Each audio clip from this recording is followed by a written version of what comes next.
Bagaimana mulainya mereka itu menerima karunia untuk bisa melihat serangan jahat roh halus itu datang kepadanya secara real.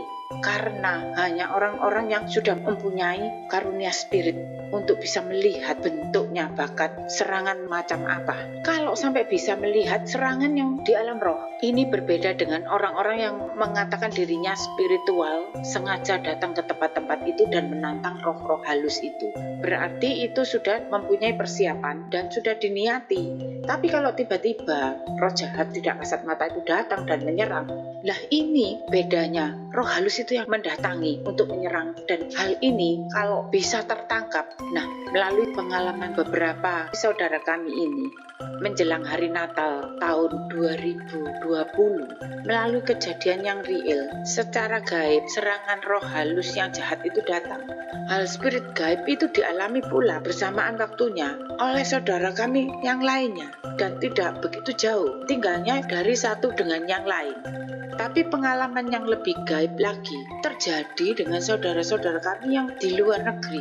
Jadi tidak di Nusantara. Tapi sebaliknya mereka ini bukan mengalami serangan tanggal 5 Februari tahun 2021. Mereka menerima karunia atas restu Ibu Pertiwi untuk bisa melihat keadaan spirit yang ada di Nusantara. Sedang yang satu lagi menerima karunia bisa mendengarkan hal spirit yang diilustrasikan seperti sedang terjadi pertemuan para spiritual dengan Ibu Pertiwi Nusantara. Sebelum saya beberkan kejadiannya, lebih dulu kita telusuri keadaan dan keberadaan spirit itu.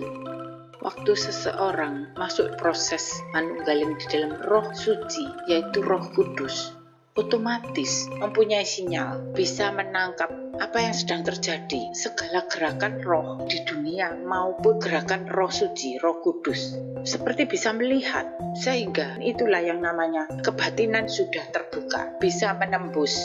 Masa-masa seperti ini pentingnya untuk disertai orang-orang yang sudah berjalan di depannya, yang sudah mempunyai karunia untuk membedakan roh, atau disebut ilmu makrifat.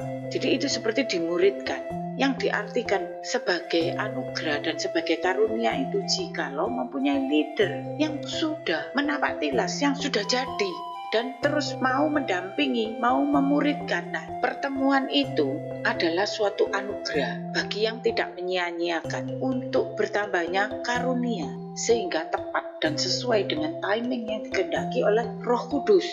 Pada waktu sudah harus berjalan manunggaling di dalam roh suci, tapi jadi bermasalah kalau yang menjadi leadernya itu dia sendiri belum selesai. Sebab di dalam kealahan itu ada struktur kerangka. Itu tidak bisa seenaknya sendiri dipasang. Mempunyai otoritas seperti waktu dipimpin Musa, berbeda dengan dipimpin Elia, berbeda lagi dengan dipimpin Yesus. Dan sekarang harus masa dipimpin oleh Roh Kudus sendiri. Semua para nabi, para imam, dan para wali yang sudah mati, itu harus sudah tuntas. Karena bagi mereka pun selesai tugasnya, hanya tinggal pengajarannya. Tidak bisa dihidup-hidupkan terus. Sudah harus menyelesaikan untuk menjadi bagian dari roh suci. Sebab apa bedanya dengan hal-hal yang gaib dan disebut musyrik? Kalau mereka itu terus dihidupkan, tidak bisa menyelesaikan tugasnya untuk diserahkan menjadi bagian hal spirit bagi Gusti. Sehingga tidak berbeda dengan yang mereka tuduhkan sebagai hal gaib dan musyrik. Sebab nabi itu berbeda dengan Tuhan, sampai ditinggikan dan dihidupkan secara kekal seperti Tuhan. Sebab itu leluhur Jawa pun yang tidak bisa mati, mereka lebih baik memilih moksa kalau sudah terjadi manunggaling pulolan Gusti, supaya mereka sendiri jangan dijadikan musyrik.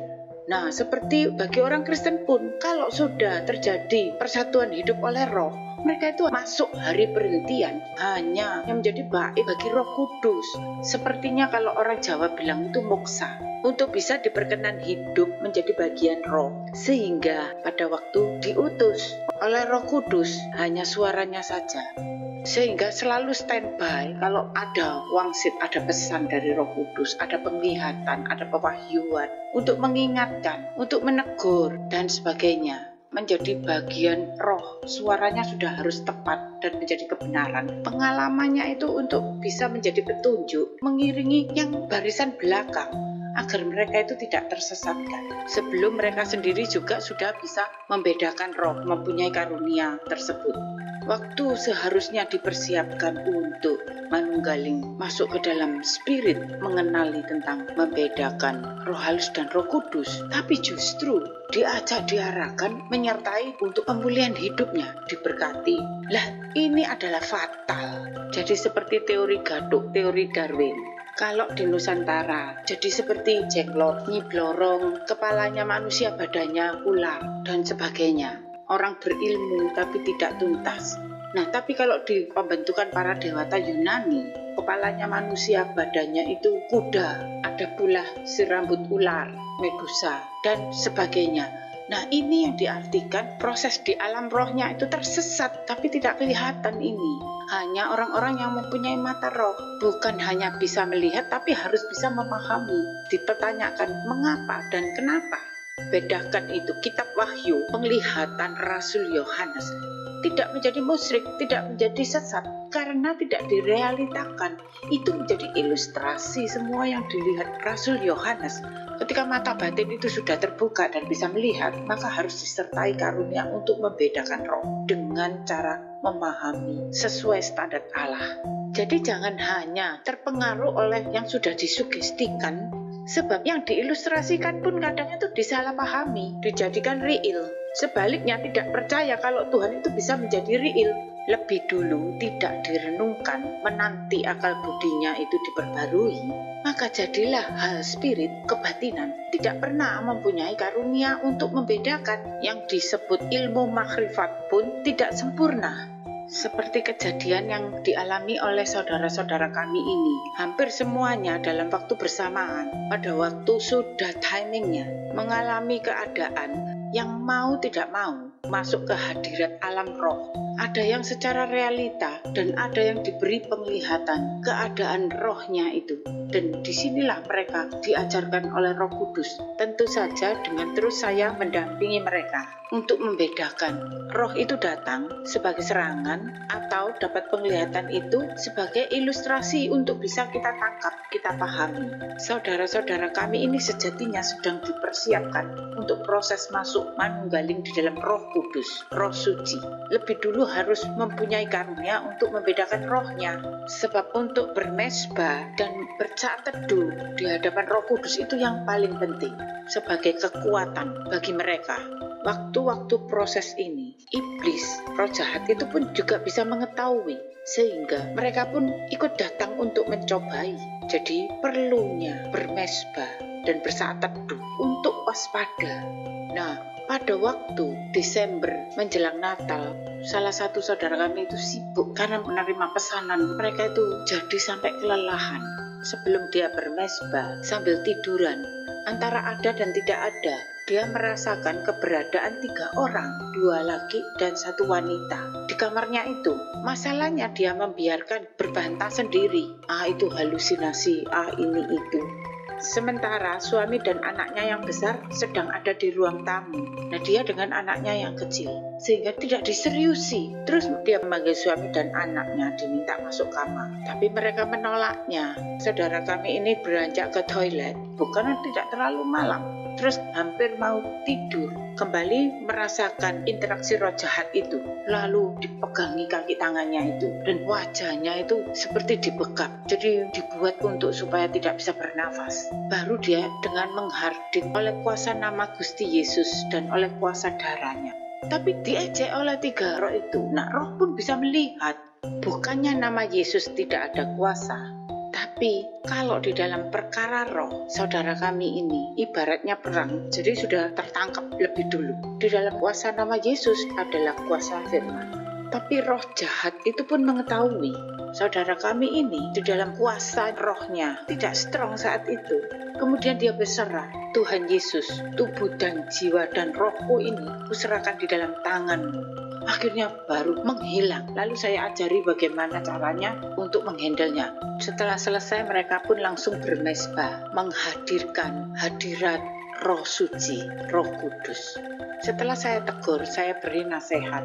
Untung kamu itu sudah terbiasa dipersiapkan, diproses untuk memahami tentang keadaan roh dan kamu percaya. Sehingga waktu roh jahat itu datang, kamu bisa melihatnya. Serangan itu tidak tiba-tiba kamu mekap-mekap, tidak bisa bernafas. Tidak tahu apa yang terjadi. Dan kalau itu nyawamu yang diincar, ditarget, meskipun nyawa itu di tangan Tuhan, tapi nafas kehidupan itu tadi dihadang, tidak kamu hadirkan. Itulah roh pembunuh. Sehingga kamu akan selalu mengalami kekhawatiran hidup, kehampaan, kosong. Maka itu yang menjadi penyebab kenapa sebagai orang Kristen masih mengalami situasi yang kekhawatiran hidup. Itu direbut oleh roh jahat itu. Kayak petik di kandang dikurung dalam kurungan. Sebab bedanya pada waktu kita menampak tilas, berjalan salib menghadapi hawa nafsu individual ini, dihadapi dengan kuasa firman yang akan membuat mental kita kuat. Tapi kalau serangan roh jahat itu datang secara real, perlu roh kita itu yang hidup. Roh Kudus harus hidup di dalam kita. Jadi roh melawan roh, yaitu dengan berdiam saat teduh, bermesbah, dengan berpuasa, bermeditasi, menghadirkan hadirat Roh Kudus.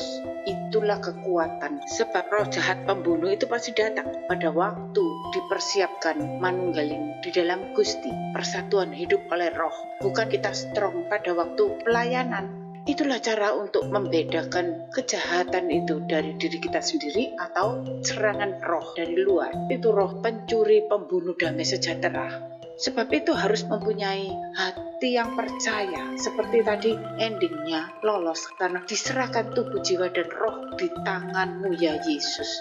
Bersamaan dengan hari itu dialami saudara kami yang lain lagi, dan rumahnya tidak begitu berjauhan kalau dia pun mengalami kejadian di luar nalar.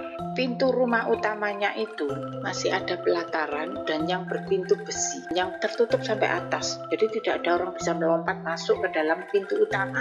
Ini dia dengar dari kamar pintu utamanya itu ada yang seperti mau buka pakai kunci yang banyak gitu. Nah, jadi langsung bangun, kemudian dihardik oleh kuasa di dalam nama Yesus. Suara itu hilang lalu diintip oleh dia. Tidak ada orang. Ya memang tidak bisa masuk. Nah, ini bersamaan sebelum hari Natal. Sebelumnya, saudara ini bisa dikatakan mempunyai karunia bisa melihat yang gaib, tapi tidak bisa mendengar. Saat ini dia diberi mendengar. Jadi dikompliti. Sedangkan saudara kami yang tadi, dia tidak bisa melihat, tapi dia sering mendengar gerakan-gerakan gaib. Jadi juga dikompliti karunia spiritnya. Dua perkara jahat tadi berbeda. Sebab roh yang pertama tadi hendak membunuh supaya hidup jiwanya itu selalu terasa kosong. Dan yang kedua itu hendak mencuri damai sejahtera masuk rumah. Terlebih yang penting bisa mengenali kelemahan saudara-saudara kami, apa yang masih perlu diproses dalam hal apa. Yang kemudian ini juga dialami oleh dua saudara kami yang mendapat penglihatan. Saudara kami ini masuk ke dalam pemahaman spiritual tentang situasi keadaan di Nusantara. Gambar Nusantara di alam roh itu yang dihidupkan sebagai sesosok ibu pertiwi. Di situ terlihat sedang berkumpul para spiritual. Mereka semuanya sudah ada di area bangunan pendopo joglo. Kalau semua para pelaku spiritual itu sudah bersiap, sedang menanti untuk mendapat restu dari Ibu Pertiwi Nusantara atau mencari wangsit yang disebut sebagai wahyu keperabun. Saudara kami ini sudah ada di tengah-tengah mereka, dan kejadian itu melalui mimpi dan penglihatan pada tanggal 5 bulan 2 tahun 2021 kemarin. Kedua adik kakak ini karena keturunan Tionghoa yang terlahir di Nusantara, sehingga sama sekali tidak mengerti, tidak memahami apa itu yang namanya sesajen atau itu yang namanya kebatinan, sehingga ketika melihat hidangan yang ada di situ dianggapnya itu sebagai sesajen. Seperti ketika di situ terlihat ada berbagai macam kuncup-kuncup bunga, entah semua itu kuncup dedaunan, dia sudah menganggap itu sebagai sesajen. Peraturannya di situ harus semua orang itu mengambil kuncup yang tidak diketahui itu kuncup dari tanaman apa, misalnya mawar, melati dan sebagainya. Itu semua hanya kuncupnya, jadi seperti semua sama. Yang dia tahu ya hanya bibi tauge, cuman itu. Dengan rasa takut dia tidak ingin ikut acara itu. Tapi ada suara saya memberi petunjuk, jangan takut, kamu ikut saja. Nanti aku beri tanda yang mana kamu boleh ambil untuk dimakan atau yang mana tidak boleh. Nah, di situ yang dengar dan mengetahui tanda itu hanya diam secara seorang saja. Orang lainnya tidak dengar suara saya karena seperti saya itu sudah menjadi sesuatu keberadaan roh yang kalau orang Jawa itu bilang sudah muksa. Dengan dukungan dan arahan dari saya itu, dia jadi berani ikut menekatkan diri. Di depannya dia melihat, sepertinya kakaknya sudah sangat yakin, sudah mantap. Apa yang dia lakukan itu sudah tidak mempunyai keraguan. Nah, karena memang aslinya itu kakaknya ini sangat berdekatan dengan saya, sampai di luar negeri pun bertetangga. Dan dia mengikuti dari belakang baris kedua, kakaknya itu di depan sendiri. Kemudian diambilnya salah satu kuncup itu menuju ke arah di tengah-tengahnya joglo pendopo itu.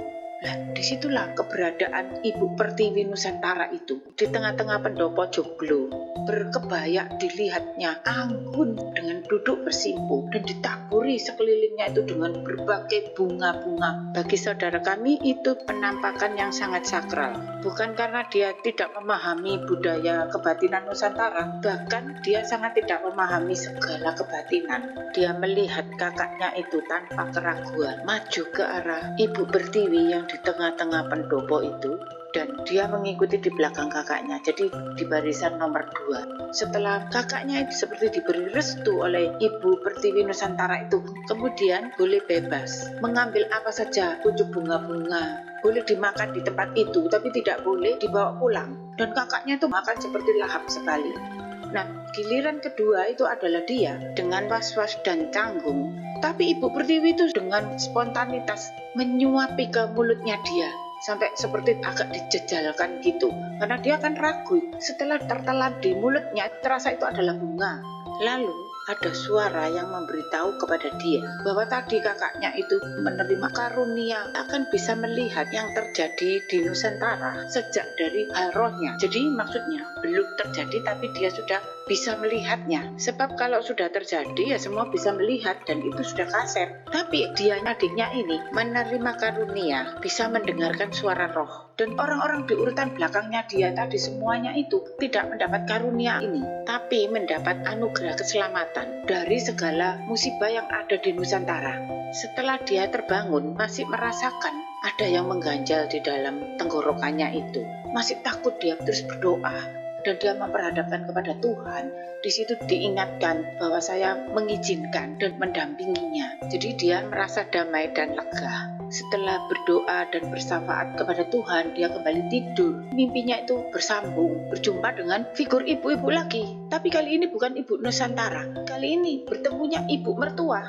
Suaminya itu sebagai satu-satunya anak sulungnya. Di dalam mimpi ini sepertinya mereka itu sudah bercerai. Dia melihat mertuanya itu berendam di sungai yang dangkal. Saudara kami ini pun juga berendam, tapi mereka dalam keadaan tanpa sehelai pakaian. Datang pula suaminya ikut berendam, juga tanpa sehelai pakaian. Mertuanya itu memerintahkan mereka untuk rujuk kembali, jangan bercerai. Tapi yang berbeda dari saudara kami ini, dia sudah bisa melihat dari rohnya, sehingga dia menolak dan tidak bisa kompromi dengan siapapun juga, tidak terkecuali suami dan mertuanya.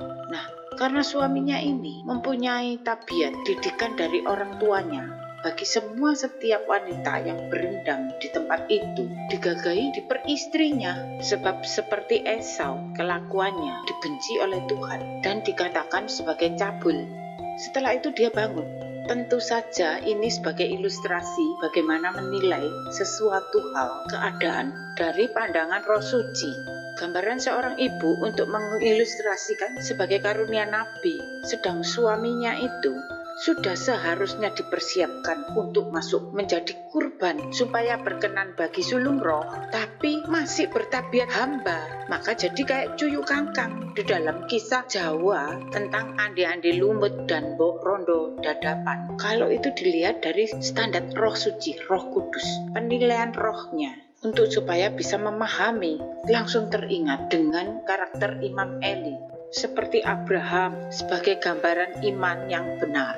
Hagar adalah gambaran ibadah yang dibuat oleh manusia. Dari menyunting para umat menjadi terbentuknya persatuan ibadah. Bisa disebut sebagai gambaran ini yang melahirkan agama.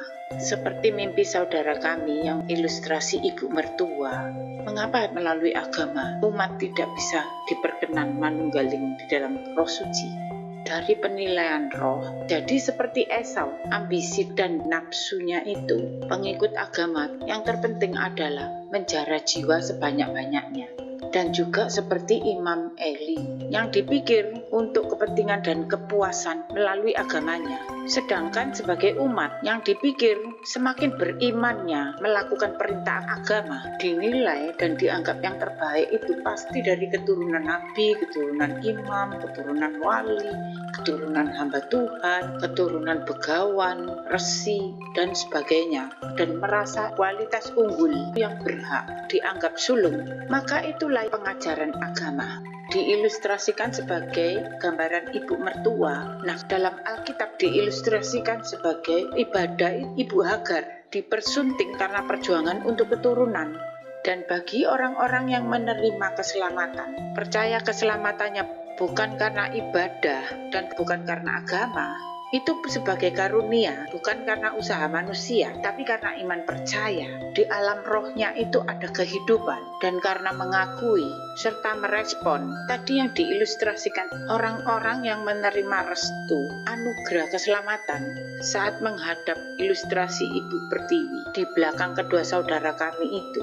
Keselamatan itu yang bisa menimbulkan rasa terima kasih dan bersyukur kepada Allah sebagai karunia roh yang tidak terlihat, sehingga masih bisa menjadi murtad saat diuji menghadapi perang roh jahat. Bukan hanya merasa diselamatkan saja, sampai harus berani berkeputusan memilih arti hidupnya itu dengan merasa bisa membalas budi kepada Allah melalui pelayanan, melalui pemberian, segala yang diusahakan. Itu bukan namanya berserah, hanya sebagai refleksi berterima kasih.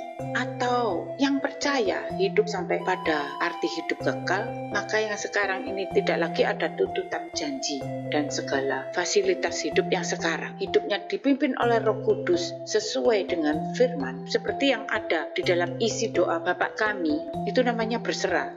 Maka karunia roh itu jadi hidup, bisa dirasakan dan menjadi pemahaman tentang firman yang hidup dan nyata.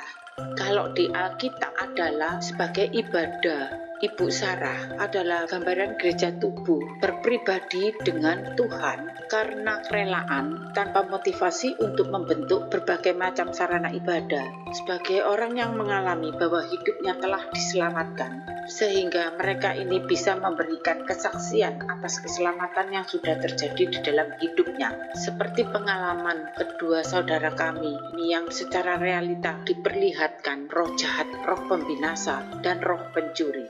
Jadi berbeda dengan beragama yang sudah bisa melewati tahap pertama, yaitu bukan karena mayoritas, dan bisa melewati tahap kedua bukan karena perintah bersyariat dan bersakramen dan liturgi, kemudian masuk ke tahap yang ketiga, ibadah yang benar karena mengasihi, berserah dengan segenap, percaya secara total mengikuti pimpinan Tuhan, sehingga terjadi persatuan manunggaling di dalam Roh Gusti, sudah melewati semua makna ibadah tanpa ada perasaan tabu, malu, atau takut dikucilkan dari yang mayoritas, sudah tidak peduli. Inilah orang-orang yang akan menjadi saksi. Gusti itu hidup melalui pengalaman pribadinya. Seperti itulah yang bisa melahirkan karunia roh, bukan dari usaha manusia, tetapi dari kedua gambaran gereja ini, yang paling berkenan dan sesuai adalah gambaran ibadah Bunda Maria, yaitu gambaran Yerusalem baru. Orang-orang yang ibadahnya itu, yang sudah berserah tubuh, jiwa, dan rohku ini adalah milik Tuhan. Maka Bunda Maria adalah gereja perhentian bagi roh, bisa menjadi kanggonane roh Gusti. Nah, tunas itulah yang disuapkan tadi itu yang akan menjadi pohon kehidupan terlahirnya manusia baru, sebagai orang-orang yang bisa memahami sabdane Gusti Yesus, memahami firman mulai dari hal rohnya, sebelum saudara kami itu menceritakan mimpi penglihatannya bertemu dengan ilustrasi Ibu Pertiwi, tanggal 5 itu pula saya pun mendapat mimpi dan penglihatan terjadinya pertarungan juga. Di situ saya diilustrasikan sebagai seorang ibu dari anak-anak yang saya tidak kelihatan, sedang didatangi seorang ibu juga yang hendak menuntut, seperti di kisah Salomo, ibu-ibu yang memperkarakan tentang anak-anak sulung, nah, ibu ini seperti punya kuasa untuk menuntut kepada ibu-ibu yang lain yang tidak menyerahkan anak-anak sulungnya itu untuk menjadi hamba bagi Tuhan. Otomatis terjadi perdebatan dengan saya dari kebenaran firman. Saya tolak dia karena aku tidak pernah berhutang hak sulung maupun hasil sulung, sehingga tidak ada yang berhak menuntut orang-orang yang diberikan kepada saya sebagai anak sulung untuk diserahkan masuk ke dalam perkara tuntutan seperti gambaran ibu mertua. Bahkan saya mendampingi mereka itu menjadi sulung bagi Tuhan. Salah satu contoh kesaksian singkat dari orang yang saya dampingi itu adalah menjadi CEO perusahaan asing yang cukup besar. Pada waktu diperhadapkan mengambil keputusan untuk melakukan pelanggaran di hadapan Tuhan melalui pekerjaan itu atau memilih resiko untuk dipecat, saya dampingi orang ini. Bahkan seluruh keluarganya pun sampai lebih baik kami ini melarat daripada aku harus. Nah, bayangkan saya persembahkan sulung untuk Tuhan, bukan saya memperjuangkan untuk menjadi CEO-nya itu yang dipertahankan. Nah, kalau itu saya sendiri atau suami saya kan lebih ringan, tapi ini orang lain, seluruh keluarga. Bagaimana tanggung jawab saya kalau sampai salah? Sesungguhnya saya yang lebih gentar daripada saudara ini. Tapi saat itu saya sudah memahami untuk berpegang firman dan saudara ini pun mau percaya, sama-sama nekatnya. Sehingga akhirnya justru bosnya yang takut kehilangan CEO-nya. Jikalau sebagai sulung itu pun masih harus terjadi tuntutan karena arti hidupnya itu masih ada, masih tersisakan, prosesnya belum selesai. Sebab sebagai arti sulung itu yang sesungguhnya adalah sulung roh, yaitu kalau orang Jawa itu moksa. Tidak ada bagian untuk tubuh daging dan darahnya dan kepentingan hidupnya. Nah, ini masih bisa dituntut. Seperti Ayub pada waktu tidak kuat sehingga dipulihkan hidupnya. Jadi bukan moksa, tidak masuk dalam yang diartikan sebagai hari ketujuh, hari perhentian. Tuhan tidak lagi berkarya secara real untuk supaya manunggaling di dalam Gusti, yaitu manunggaling di dalam roh. Sebab di sini yang perlu saya ingatkan adalah di dalam pujian yang berjudul Iring Dikau Saja Tuhan. Pujian itu pun adalah dari wangsit Roh Kudus yang sudah saya ringkaskan. Harus saya nyanyikan, saya mengingatkan di dalam syairnya. Jauh-jauh hari Tuhan sudah mempersiapkan, dan itu sebelum terjadi tanda-tanda berbagai bencana alam. Karena pujian itu adalah salah satu isi pesan dari Roh Kudus untuk saya sampaikan sebelum mengalami kejadian. Nah, ini suatu contoh. Bukan hanya anak-anak yang diserahkan kepada saya untuk saya dampingi. Bahkan pada saat masuk di dalam hadirat roh, itu semua hal roh itu ikut tersingkapkan. Sebelum ada kejadian, nah itu namanya yang menjaga. Sebagai ibu harus memahami, harus mempunyai sinyal sebelum anak-anak sulung Tuhan itu mengalami kejadian. Amin.